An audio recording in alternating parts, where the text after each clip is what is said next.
called heterosexuality security. That's what it is. Because I know what I am. I know exactly what I am.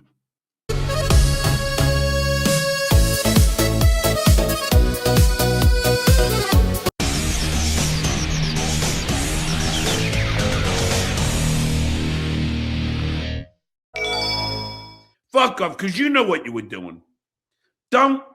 You bought that fucking nose and glasses. Don't tell me you were drunk when you bought it. I mean, don't try and make believe you didn't know what you were fucking doing. And when you were on my show doing it, you weren't drunk, Rob. Don't bullshit us, okay? Because that's all you're doing. And the only one you're really lying to is your fucking self. I couldn't say it better. He's still using his drinking and as an excuse for the behaviors that he had. He's not owning up. He wants to be sober, but he only wants the good of it. He doesn't want the bad of it. He doesn't want to go through the tough part of getting sober. He just wants to speed run sobriety and get all the pats on the back, the 90-day chip. He's all talking about his chip and doing his steps and meeting with his friends in Florida that he met at rehab. But he doesn't want to face the hard facts. The 12 steps are not meant to be easy. And I'm not a big AA guy, but I know that you have to go. You have to make amends. You have to let go of the past. Everybody that he dissed. And, but all he's doing is dissing me. And I was the guy that supported him. But then the guy that actually supported him, he's doing this because you enjoy your life and you're not going to make any apologies for how you live your life. It's fucked up, man. It's so fucked up. But that's what it seems to always end up as, Dan. That's why I got to get out of this because, I'm actually a good person. I think you know that. And yes. Look at what I did for Keanu. And Gino. They were getting shit from everywhere. And I was putting them on shows, putting them on the posters, plugging them on the radio. No one's going to. They did. No, they're not putting butts in the seats. You're putting butts in the seats. You gave them all these opportunities to open for you, to middle for you. You put them on posters, like you said, and this is how they repay you. It's fucked up. It is. Well, it's just scummy. This whole Dabbleverse, Dan. I would recommend you get out of it too because I think we're too good for this. Long-term sustainability. He thinks he's going to come in and be like the way he's talking is like he just figured out, oh my God, I can get rich doing YouTube or podcasting. He's got nothing to fucking say. He's a fucking dullard. Yes, he's stupid. And he's always been stupid. And now people will realize just how stupid he is when he's on his own. And he is on his own. See, there's only so many people Shitway can have on his show. You know what I mean? Yep. So, think about it. He'll have Rob Soulless and then, and then fucking Gunga Din. But how many are you going to have in there? You can't, he'll keep on having them over and over again. Yeah, he'll rotate. But they'll say the same shit. Yeah. The same shit over and over again. Yeah, they've already shot their load on John stories. Like there's always Shuli wants the next guy that's going to badmouth you. So he's going to, I told Alvin today. Dan, because I was talking to Alvin today. I don't know where she is. She was coming up. I told her 6, but Yep. I said to her, I go, oh, can you do me a favor? Take it easy on Dan. I don't know why I go, Dan was kind of wondering like why are you always like beating him up? And because I heard that, and now I know I got to stop doing that. She goes, I don't, I like Dan. She keeps bringing up that one thing, and I said, because people are saying that thing has been dispelled. People were texting me. Well, this is the thing, and I don't want to jump ahead too far, but Hackamania, I heard, I got my people got back to me. They spent last night talking about me. Lucy Tightbox now is fixated on me and my backstory. So now I'm like the new character that they want to talk about because, oh my God, Dan's been on the internet and he's done this and that, and they're now framing me for all these crimes that I've supposedly committed. Meanwhile, I've never been I had a DUI once in my 20s. That's the only time I've ever been arrested. they're making it sound like I've committed felonies, that I've been stalking people. What is this thing? What is this thing that they keep on bringing? I don't even know what it is, Dan. Something like, from Reddit, from back in the day. There was a guy that we would make fun of that was, a stupid guy on the internet. And yeah, I made a couple of comments about him or whatever. Now they're like, Dan was ruining this guy's life and committing these crimes against humanity on this guy. And so that's their new thing. They're just throwing anything out there they can to, I think they want to pressure me to be scared to go, because they think, oh my God, Dan's going to be worried, lose his job and this, so maybe he'll leave, maybe he'll turn his back on John. Of course, it's a bullying. This whole Dabbleverse is about bullying. It's set up to bully. But I said to Av, I go, look, let's say Dan did something that was nefarious. Yeah. I mean, we all make mistakes at some point, but and I repeated what you said. Dan's never been arrested, ever. I mean, he picked the shit. Of all the people to pick, too, to go to shoot, like, I could almost understand if he wanted to go to Kevin Brennan or even back to Bob Levy or somebody that's talented that, okay, you kind of get it and whatever. But to go to Shuley, who's never had an ounce of talent in his bones.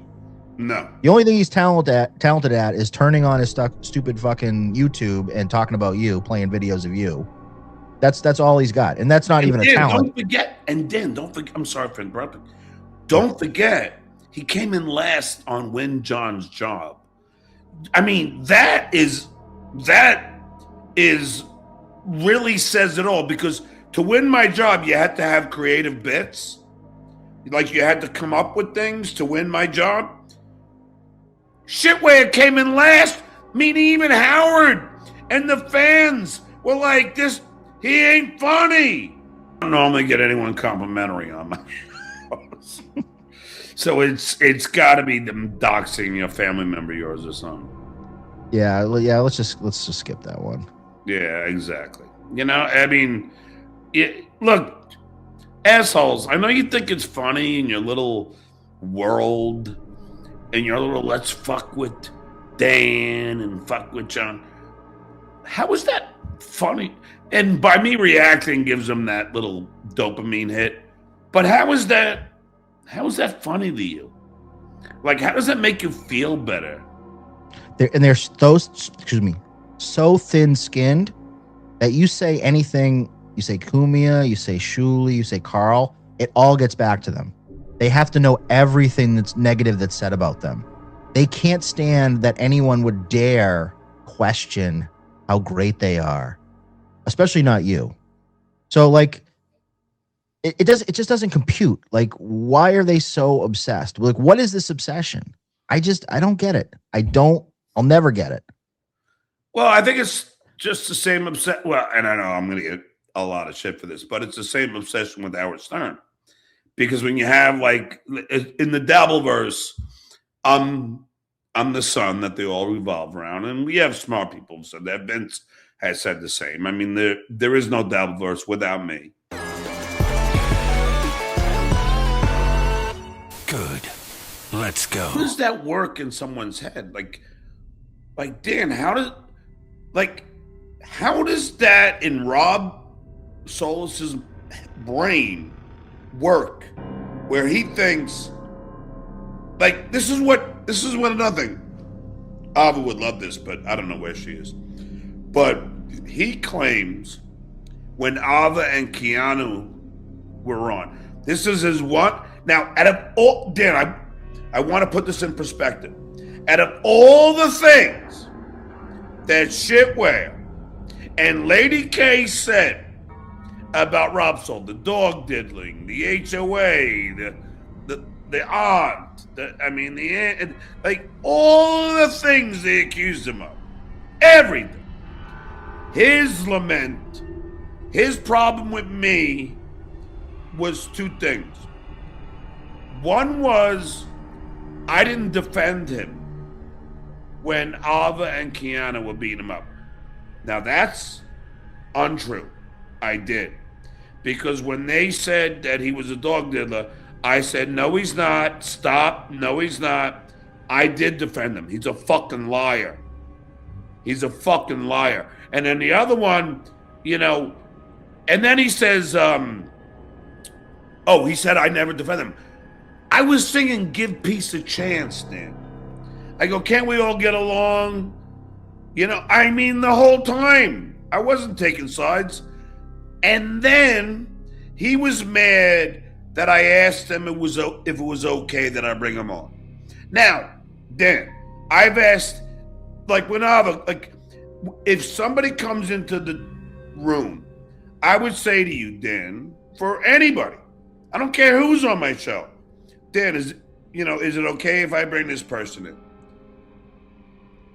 That's what you're clinging to, Rob, you fucking idiot?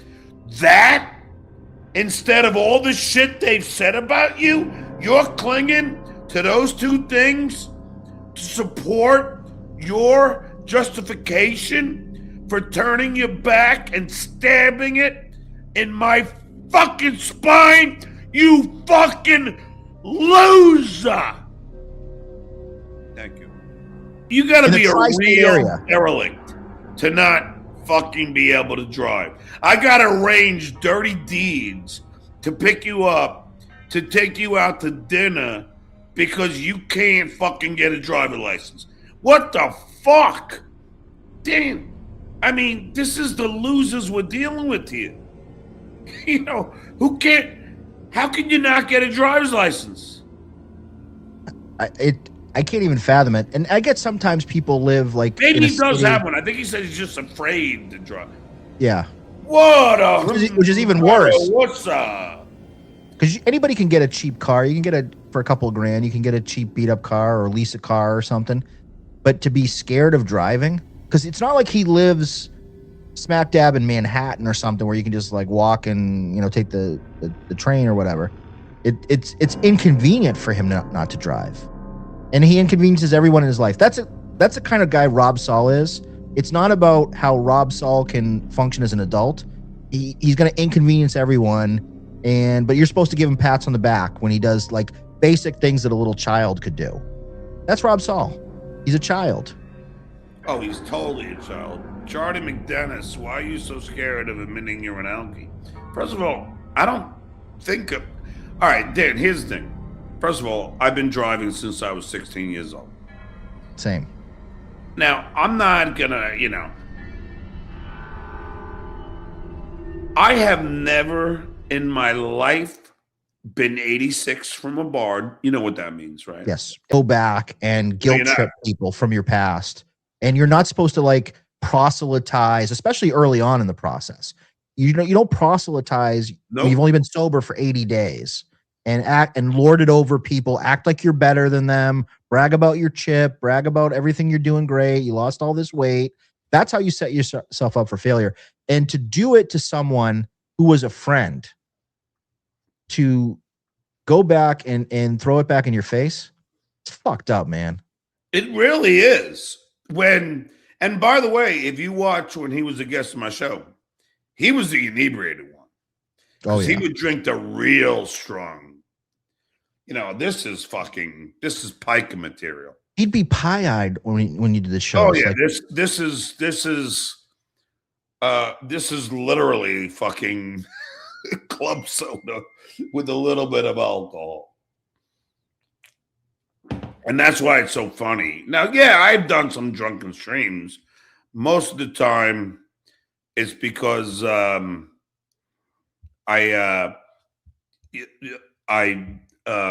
got stoned.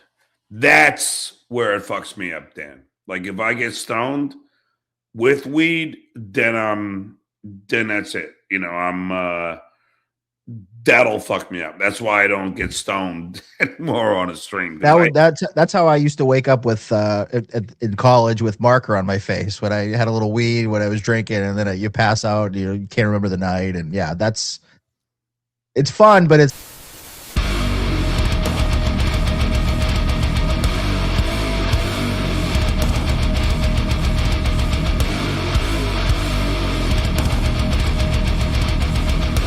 Goodbye. Goodbye.